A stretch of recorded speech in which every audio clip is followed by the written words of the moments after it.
Okay, guys, now I'm going to explain about homework.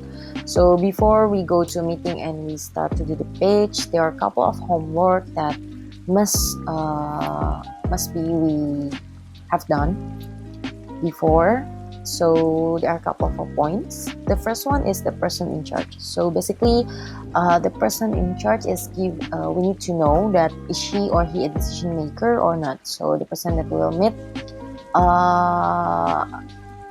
This will give you a picture about the strategy of your pitch, because for example, if we meet the decision maker, we can do more into something that brief, and then we can start about ask about what is their main concern on this business, what is their goals, and then what's the plan on especially in marketing.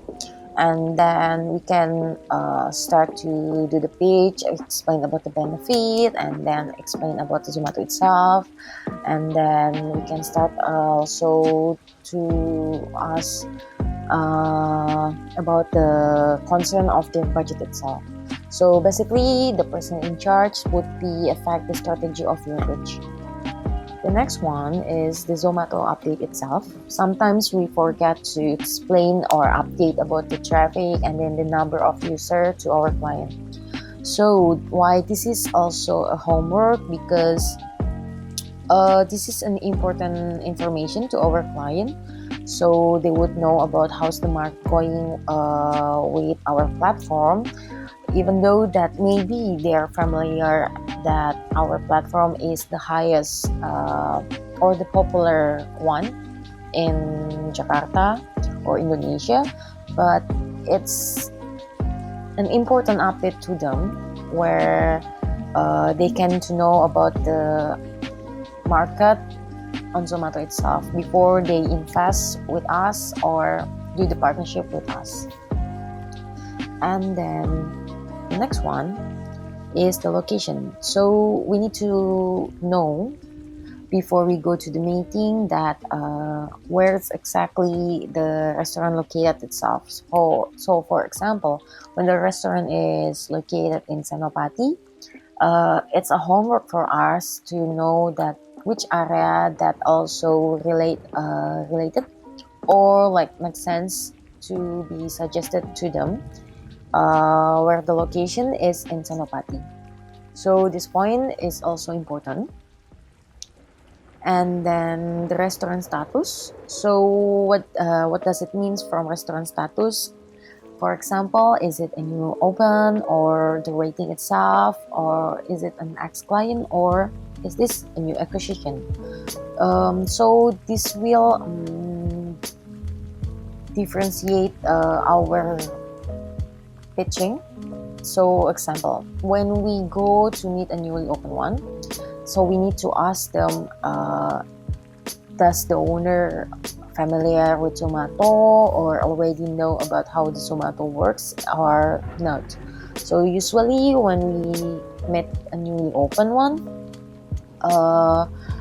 we miss that they are not really familiar with us. So when we forget this point, usually we just do start to pitch before we know that do they really know about what is Zomato at first or no. So we can start to explain about the Zomato itself. So more into giving the info about our platform first, and then we can do start to the pitch. And then ex-client or a new acquisition would be in fact also the pitch of our flow. So basically when we meet an ex-client, they mostly know or familiar about what is Zomato and then how Zomato works. So we can start to open a conversation on asking how's the business going, and then we can start to ask what is the reason they do not continue the campaign. Is there any problem with the campaign or stuff? So we can find out from a small talk, and then From there, we can start to giving any suggestion related to their previous problem, and then we can start to do the page and also giving couples of updates, because usually we do upgrade some features and then couple of change from the past of system and stuff, so they can know that we keep updated and then upgrade our product and also the features on the app itself, so we can start to convince them from there. And then the next one is the restaurant type. So basically, the restaurant type would be to find out that is this a small business one or a big group one. So the homework of this part would be help you to give a picture, a slide picture about related with the price to over, that I would also explain after this point. So usually the small business one and the big group one would be have a different kind of like budgeting and stuff. So this point will help you to give a picture on that. So it also related with the price to over. So the price to over will be a list that you can give to your client about the offering itself. So this can be conclude from the discussion of the meeting itself, that you can start to give couple of options to them for the price to offer itself. And then the last one is the social media marketing. Sometimes we miss this point also when we do not check on their activity or of our clients' activity on other platform or maybe on other social media like Instagram and stuff. So why this could be important as a homework? This point would be help you to give a clue about the activity of marketing of our client itself, of the leads itself. So basically, when they do advertise on other platforms, it can help to give us a picture that, okay, this client is having a budget to spend on marketing, which is they also active on digital platform and stuff. So this can help us to give a slight picture on our page. So that's the last point of the homework. Okay, so now we're gonna move to expectation setting. So there are 5 points. The first one is product main target, result of feature, product value, price to result, and sugar coating. So the first one is product main target, which is we have to explain about the main target of the product to our clients. So each product is have a different of target.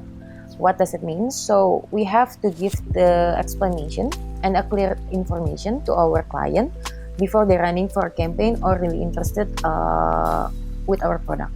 For example, when clients is okay, we interested with advertising, so we have to give a clear information. The advertising itself is aimed to boost the number of clicks, which is that what we will achieve is the number of clicks that you already purchased from your budget. So this giving the information that what we will achieve is the number of clicks, the exposure of the advertising, and the awareness of people that come to the restaurant page on Zomato. So each product is have a different type of target. So we have to explain it one first. The next one, result of features. So the result of features means that we have to explain the result that based on the type of our client's type of restaurant. So for example, let's say that I have a deal with a dessert parlor located in a mall. So what should I do is I have to explain to them, okay, your cafe is located in a mall and it's a dessert parlor. So it might be have a low of number of covers, map requests, and also call tracking. Why? Because the location is in a mall, which is that the people used to come to the security and ask for direction, or they will try to find from the mall directory. And then for the covers itself, so usually people will come to your place and then they will order and they will go for a takeaway order. So this means that you will get possibly have a low number of call tracking and also covers. So this explanation should be done before the campaign is running. That would be better if you can explain it at first. And then next one is product value. So the product value means that we have to explain on how is our product works, comparing with other platform. So usually we will meet clients that will compare us with other platform, with a competitor or any other social media like Instagram ads, Google ads and stuff. So basically what we should do is that we explain what is our product more and giving the right information that okay, each platform and social media is have a different type of program and product. So they will have clear information, receive clear information about how the product works. And next one is price to result. So price to result means that usually some of clients will complain about, okay, I invest 2 million and 500, but why not many people notice about my restaurant, and then why restaurant is still so slow, not many people come to my place and stuff. So before they expect too much about that, we have to explain to them, okay, if you invest for 2 millions means that the exposure itself and the awareness is not really much, because what you spend is only 2 million and 500. So it would be different when you spend with a different amount of budget. So these things need to be explained to them as well. And the last one is the sugar coating. Means that maybe you want to win client's heart and then really ambitious to get this client. I have to close the deal today and stuff. But you giving the wrong information, which is you give too much of promises and unreal of expectation. So this has to be you need to avoid this kind of things, because it will lead you to difficulties when you want to do the renewal and expect them to continue for the partnership. So that's for the expectation setting. Hi everyone, so I'm here to talk about the most common mistakes that we made, therefore we can avoid it in our future meetings. Alright, so first thing first, let's talk about small talks. As you guys already know that small talk is one of the most important element in a meeting. Why? Because by doing small talk, you will know about what your restaurant partners wants, or what are their focus, or what they want to do in the market, and etc etc. Okay, but the most common mistakes that we made is the topic itself. Why? Because well, I get it that some people say that small talk can be a little bit intimidating for them, maybe because they are not comfortable, or they claim that they are introvert, which is has nothing to do with this, and etc etc. But what they do instead in the meeting is talking about irrelevant topics. All right. So, what do you really want to do in small talk about the topics is you have to keep everything as brief as possible, everything as compact as possible, stay focused, and yet still on point. All right, on point as in like you know that what they want to do in the market, or you know that what are their target market is, or what they're focused on 6 months or things like that. All right, so keep everything brief, compact, and on point. Next thing about the duration. Okay, I get it if you miss on the first point, which is you talk about the irrelevant topic and blah blah blah. As soon as you realize that you are talking anything else other than business, then you'll have to, all right, you'll have to back on track to cut the duration of the small talk, not too long but not too short also. All right, that is why at the first point I mentioned that you'll have to keep everything very brief, very compact, stay focused yet still on point. All right, now the next mistake is no small talk at all. So I understand that maybe not every restaurant owner have the time meet uh, to meet us, or have like 1 hour or 2 hour or so. But no matter what, you have to do some small talks. Why? Because if you come to their place and then you start pitching, let's say, okay, hello Pak, I am Mela.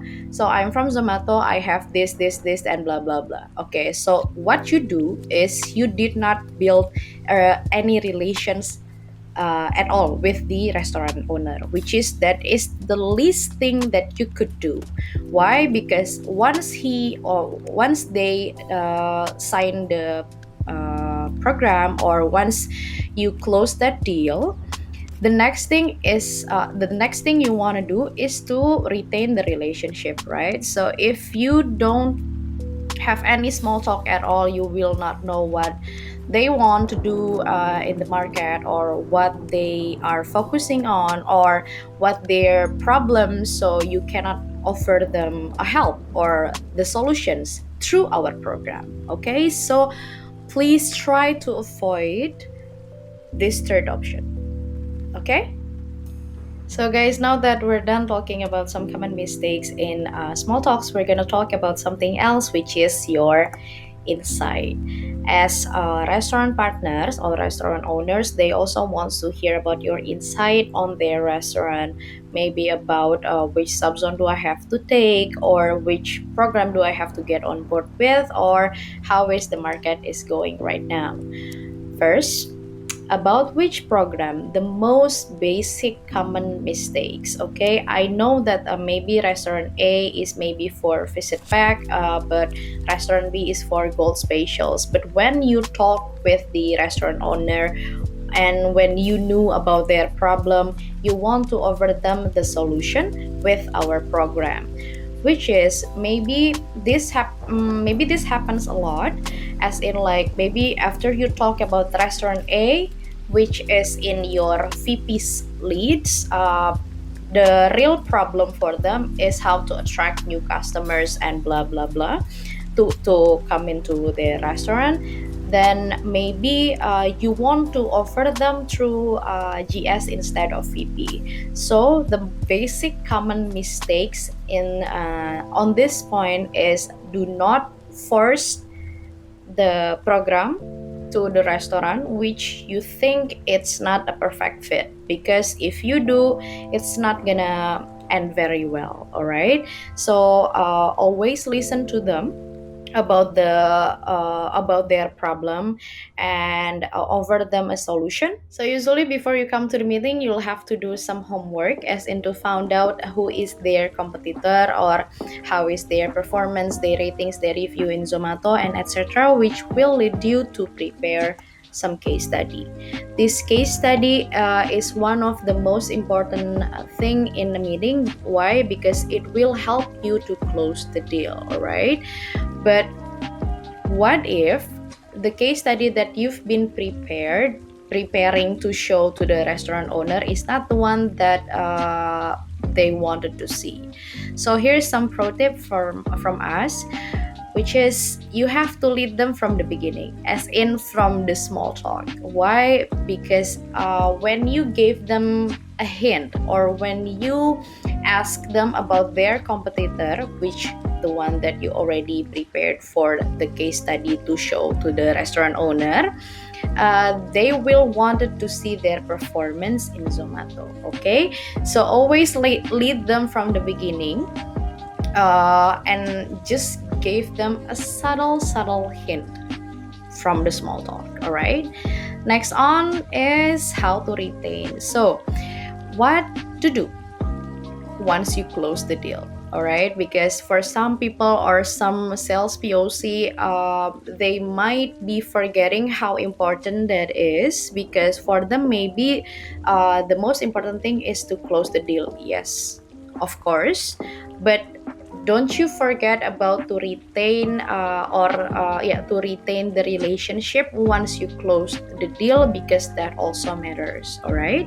So the basic mistakes about this is that not everyone thinks that retain a good relationship with restaurant owner is necessary, when in fact it is.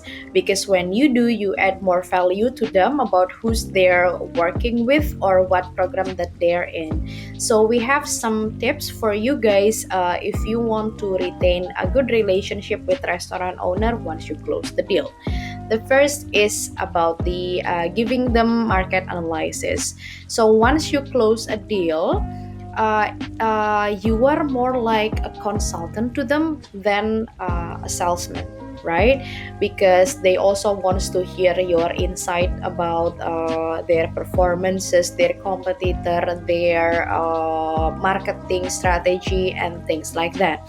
So what you can do is give them a market analysis from the same type of restaurant in the same zone. Let's say I have a client. I have a client which is Indonesian restaurant in Mega Kuningan.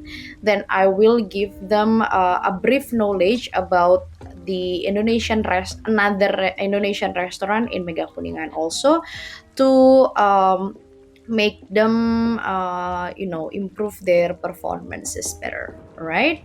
So other than that, about market awareness. So this market awareness can be done inside Zomato using advertising or using our Instagram, or outside Zomato, as in like, because once you close the deal, you're more like their consultant, then you can advise them or you can suggest to them that if you want to raise the market awareness, then you might want to do something with your social media, or you might want to hire an influencer, or you might want to do some Instagram giveaway and things like that, because those two things uh, it's kind of really works to the clients who consider you as a consultant and not a salesperson. All right.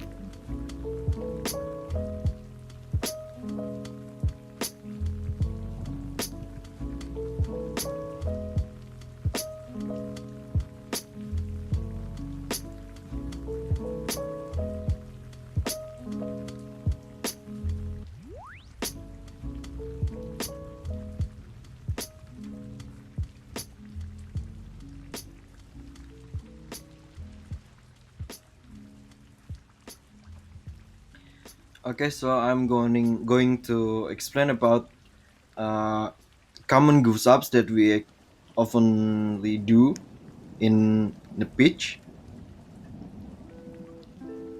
So the first one is price quote.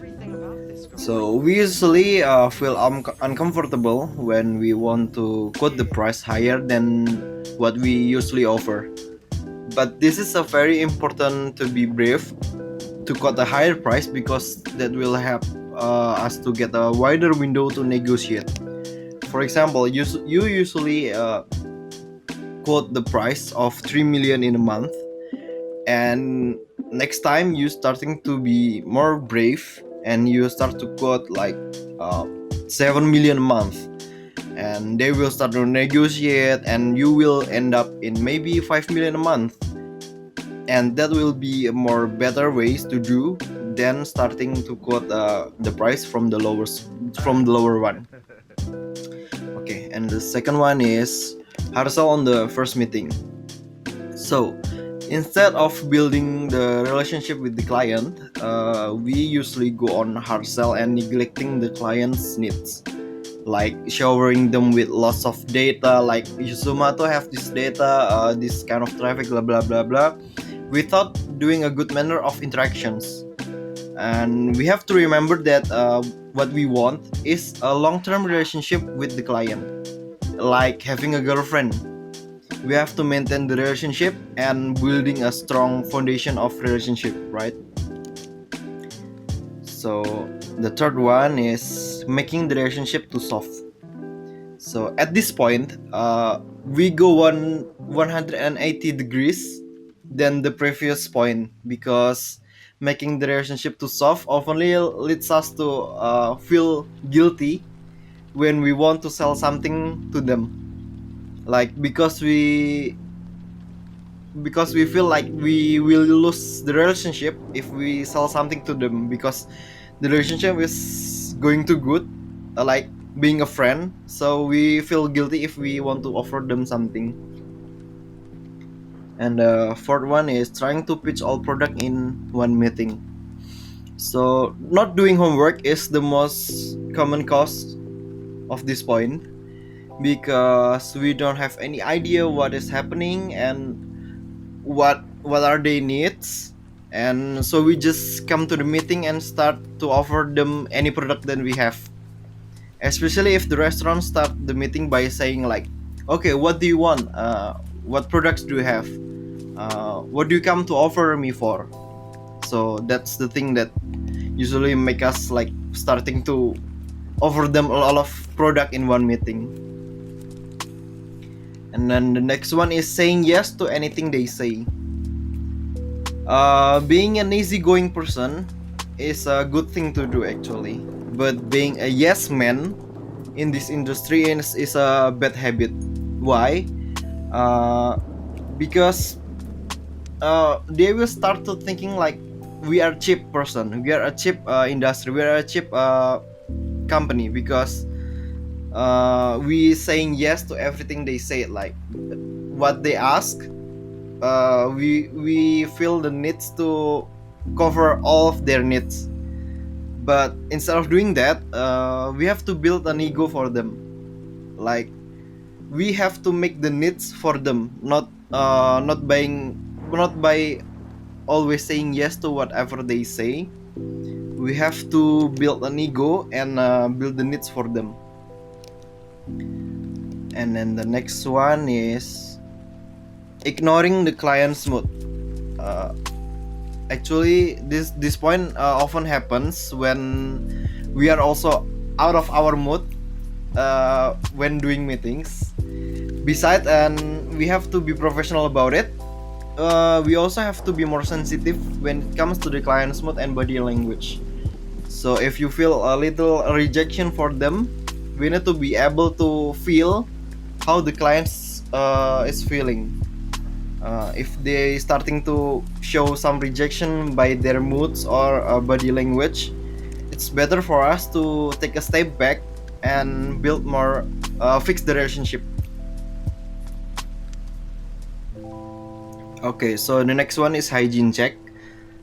um, we usually not doing hygiene check after we make the sales or before we make the before we going to meeting. So I'm going to explain what are the things we need to check in the hygiene check. The first one is the EBP, or the cover photo. So if the restaurant page don't have any cover photo, we need to ask for the restaurant to maybe send us the cover photo so we can upload them. So it helps a lot when people comes to the restaurant page, so they know what type of restaurant it is by the looks of the cover photo. The second one is the text. Depends on the type, what type of food of what they are selling. If they are selling coffee or Western food or Italian, maybe we can add the text for them. It helps a lot when people maybe trying to search in our apps like Italian food. So it will show the restaurant that's selling Italian food. It will appear. And then the third one is table reservation.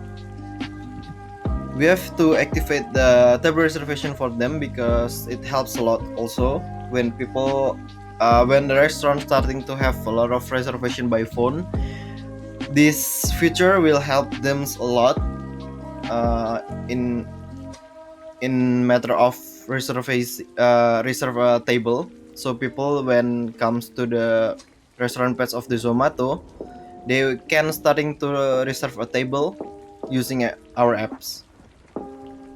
The fourth one is information. Restaurant page usually have a little information in the restaurant page like phone number. They don't include any phone number in the restaurant page. This is the thing that we need to check so we can complete and add more informations in the restaurant, so it will help our user to comprehend what can they do with the restaurant page. The fifth one is the menu. This is also important because if the restaurant page don't have any menu, how can our user determine the food that they sell? And then the sixth one is the photos. It can be like the ambience or the food, because it will also help our user to make their decision when they want to go somewhere. If they do not have any example of the ambience of the restaurant, how can they imagine how the restaurant shape like, or the food? And the last one is the ratings and review. We have to check the ratings and the review of the restaurant. If they have a minus review, it means that they lack of reviews. So we have to encourage the restaurant owner or the restaurant manager to get more reviews for the restaurant page, because the more reviews they get, the better ratings they have. It will have more credibility for the restaurant page, because the user uh, that will see the ratings maybe 4 and above, they will easily decide that this is the restaurant that they want to go because it have a higher ratings and review. But if we as a user see the restaurant page have a minus review, it will discourage the user to come to the restaurant, because they will think like this restaurant is not popular enough, the restaurant is not good enough, because there is a lack of review of the restaurant page.